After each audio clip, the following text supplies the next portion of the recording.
আমার নাম মেহেজাবিন। আমাকে যৌথ পরিবারে বিয়ে দেওয়া হয়। আমার হাজবেন্ড ছিলেন সবার ছোট এবং তার দুটি বোন এবং একটি বড় ভাই আছে। সবারই বিয়ে হয়ে গেছে, তো দেখা যেত বড় ভাইয়ের বউ প্রায় আমার সাথে ঝগড়া করতো, সবসময় কাজে খুঁত ধরতো, এটা ওটা ধরতে দিত না। আর আমার শাশুড়ি মায়ের কাছে আমার নামে এটা ওটা মিথ্যে কথা বলে আমাকে বকা খাওয়াতো। আমার হাজবেন্ড সবকিছুই দেখতো, তাই তিনি সিদ্ধান্ত নিলেন যে আমাকে নিয়ে আলাদা হয়ে যাবে। এতে অবশ্য সবাই খুশি হয়েছিল। আমরা চেয়েছিলাম আমার শাশুড়ি মা আমাদের কাছে থাকুক, কিন্তু তিনি থাকবেন না, তিনি তার বড় ছেলের কাছে থাকতে চান। তাই কি আর করার, আমরা বাসা দেখতে শুরু করলাম। খুব কম টাকা ভাড়ায় একটা বাসা পেয়েও গেলাম। আমাদের বাসাটা ছিল বাড়ির পেছন সাইডের ফ্ল্যাট, যার কারণে বাসা অন্ধকার। দিনের বেলা অত বেশি একটা রোদ আসে না, যেহেতু বাড়ির পেছন সাইড, তাই আমরা দুজন খুব হিসেব করে চলতাম। বিকেল বেলায় ঘরে লাইট অন করতে হতো, নয়তো ঘরে কোনো কিছুই দেখা যেত না। আমাদের দুইটা রুম ছিল, একটা খাবারের রুম আর একটা বেডরুম। আমরা একটা রুমের লাইট অন করে রাখলে আর একটা রুমের লাইট অফ করে রাখতাম, কেননা বিদ্যুৎ বিল অনেক আসে। এমনি দেখতে দেখতে কয়েকটা দিন কেটে যায়। যেহেতু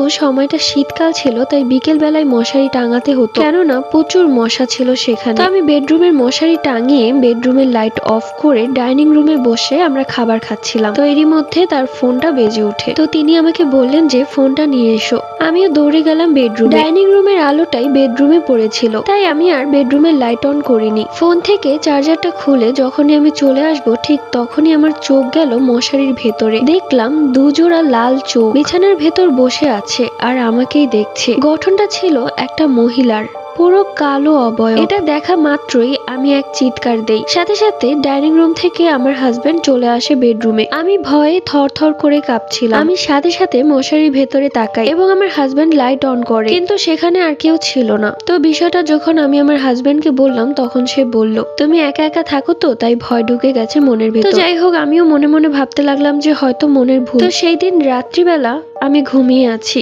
কিন্তু কেন যেন আমার ঘুমই আসছিল না, কেমন যেন ছটফট করছিলাম। বারবার সেই ঘটনাটা চোখের মধ্যে ভাসছিল, সেই কালো অবয়বের দুজোড়ো চোখ। হঠাৎ করে আমি অনুভব করি আমার চুল ধরে কেউ টানছে। সাথে সাথে আমি উঠে বসি এবং দেখি মশারির বাহিরে সেই কালো অবয়বটা দেয়ালের সাথে ঘেঁষে বসে আছে আর আমার দিকেই তাকিয়ে আছে। যেমন একটা আগুনের গোলা যেমন জলে নিভে, ঠিক তেমনি তার চোখ দুটো জ্বলছিল আর নিচ্ছিল। এই দৃশ্য দেখে আমি এক চিৎকার দিই। সাথে সাথে আমার হাজবেন্ড ঘুম থেকে উঠে যায় এবং আমি দেখলাম সেই কালো অবয়বটা উধাও হয়ে গেল। আমি বুঝতেই পারছিলাম না আমার সাথে কি হচ্ছে। আমি যখন আমার হাজবেন্ডকে সবকিছু খুলে বললাম, এবার আমার হাজবেন্ড খুব বিরক্ত হয়ে গেল আমার উপর। একে তো তোমার জন্য আমার মা ভাইয়ের সাথে ঝগড়া করে তোমাকে নিয়ে আলাদা হয়ে গিয়েছি, আর তুমি আমাকে শান্তিতে থাকতে দিচ্ছ না। আমি তার ব্যবহারে খুব কষ্ট পাই, কিন্তু কি করার, সে যে তাকে দেখতে পাচ্ছিল না, আমি শুধু দেখছিলাম। তো পরের দিন সকালবেলা আমার হাজবেন্ড অফিসে চলে যায়। পার্ট 2 লাগবে? কমেন্ট করে জানাও।